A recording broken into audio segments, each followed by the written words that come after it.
வணக்கம் நண்பர்களே, நான் உங்கள் சிந்து. இந்த நாள் இனிய நாளாக அமைய நல்வாழ்த்துக்கள். வாங்க இன்னைக்கு நம்ம ஒரு கேரட் அல்வா எப்படி செய்யறதுங்கிற ரெசிபி பார்க்கலாம். வாங்க வீடியோக்குள்ளார போலாம். அதுக்கு நம்ம முதல்ல ஸ்டவ் ஆன் பண்ணிட்டு ஒரு பேன் வச்சுக்கலாம். கொஞ்சமா நெய் சேர்த்துக்கிறேன்.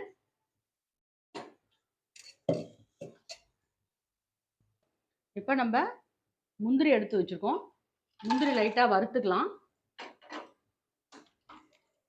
முந்திரி நல்லா பொன்னிறமா லைட்டா வறுத்து எடுத்துக்கிட்டா போதும்.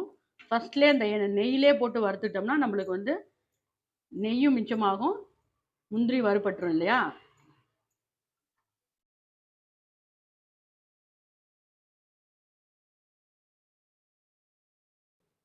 இப்போ அந்த நெய்யிலே நான் கொஞ்சம் நெய் போட்டுக்கிறேன்.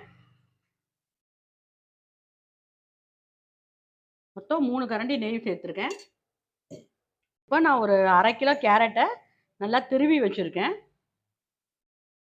நான் அதை சேர்த்துக்கிறேன். நான் கொஞ்சம் கொஞ்சமாக சேர்த்துக்கிறேன்.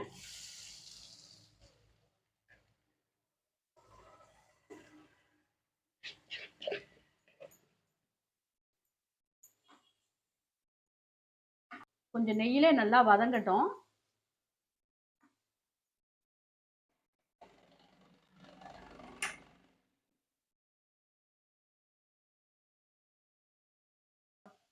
இப்போ எல்லாரும் பால் சேர்க்குவாங்க. நான் பால் சேர்க்க மாட்டேன். ஏன்னா கொஞ்ச நாள் வச்சு சாப்பிட்றதுக்காக வேண்டி பால் சேர்க்க மாட்டேன். நான் கொஞ்சமாக லைட்டாக தண்ணி ஊற்றுக்கிறேன்.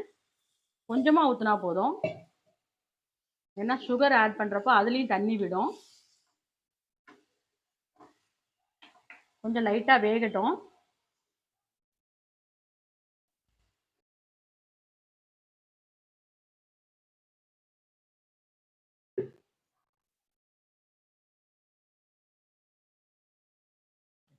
இப்போ நம்ம எந்த பலகாரமாக இருந்தாலும் லைட்டாக உப்பு சேர்த்தா மட்டும்தான் அது டேஸ்ட் கொடுக்கும் இல்லையா?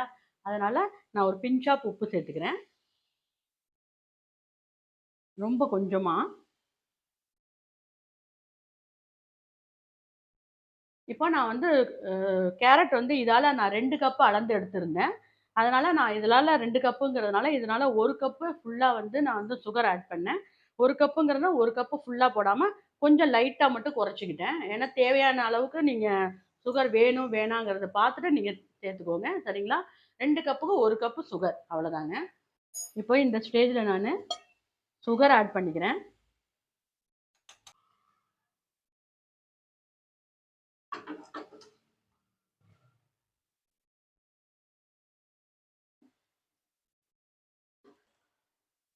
இப்போ இதில் நான் கொஞ்சமாக வந்து ரோஸ் எசன்ஸ் கொஞ்சமாக லைட்டாக சேர்த்துக்கிறேன். டேஸ்ட்டுக்காக சேர்த்துக்கிறேன். நீங்கள் வேணான்னா ஸ்கிப் பண்ணிடுங்க. ஈவன் வந்து இதுக்காகவும் கலருக்காகவும் சேர்த்துருக்கேன்.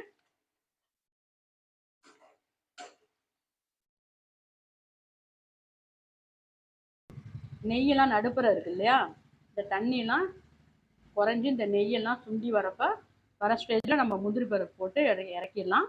அது வரைக்கும் கொஞ்சம் கைவிடாமல் கிளறிட்டே இருப்போம். இது என்னோட மெத்தடு ஸ்டைல் வந்து கேரட் அல்வாங்க. என்னோட மெத்தட் நான் இப்படி தான் செய்வேன். அதுக்காக சொல்கிறேங்க. இதில் நிறைய மெத்தட் இருக்குது செய்கிறதுக்கு. நிறைய பேர் பால் ஊற்றுவாங்க. நிறைய பேர் இதில் வந்து ரவை சேர்ப்பாங்க. நான் அதெல்லாம் சேர்க்க மாட்டேன். பியூர் வந்து வெறும் கேரட், நெய், முந்திரி பருப்பு அவ்வளோதான் சேர்க்குறேங்க. சுகர் மட்டும்தான் சேர்க்குறேன், வேறு எதுவும் இல்லைங்க.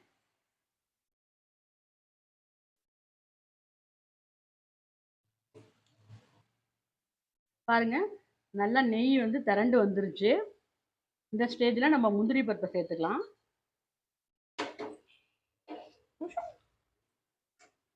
முந்திரி பருப்பு சேர்த்துட்டு நல்லா ஸ்ப்ரெட் பண்ணி விட்டுறலாம்.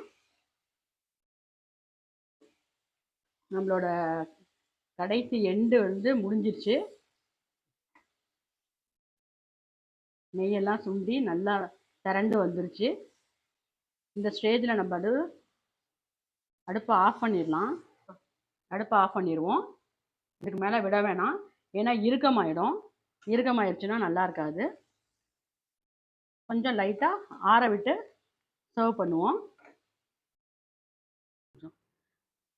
இப்போ நான் சாப்பிட்டு பார்த்து டேஸ்ட்டு சொல்கிறேன்.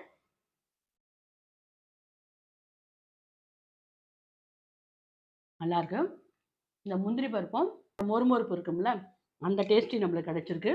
சரிங்களா? நீங்களும் இத வீட்ல செஞ்சு பாருங்க. செஞ்சு பார்த்துட்டு லைக் பண்ணுங்க, கமெண்ட் பண்ணுங்க, ஷேர் பண்ணுங்க. மறக்காம சப்ஸ்கிரைப் பண்ணுங்க. நன்றி, வணக்கம்.